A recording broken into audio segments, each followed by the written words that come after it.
السلام علیکم مرګرو خی ډیلک دا بيزا نیول ده 2-3 غنټې وشو د بيزا وسه ورسره ده خو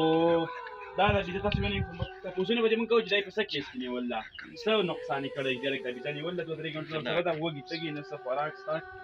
السلام علیکم وعلیکم السلام. څنګه یې خی خیر ده خیر. دا بيزا دې څه کیس کې نیول ده دا یاره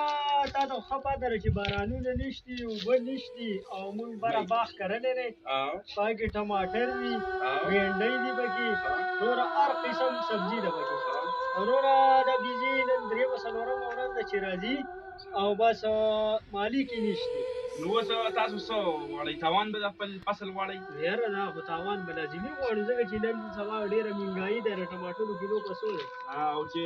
مالک یې پیدا شوی دی که نه دی نه ده پیدا شوی یاره ناپاته یې نه لګي او چې د چا دا بيزا د چا ده تاسو څه پته لګي هېڅ پته یې نه لګي چې د چا یي وروره زه هغې ته دا دغه کوم چې راشي او خپله بيزا بوځي او چې د فصل څه مطابق څه تاوان وي هغه دې راکړي تاوان غواړئ او بس بيزا دې تاوان د تاوانونه خاص تاسو نمبر به یې موږ په ویډیو باندې ورکړو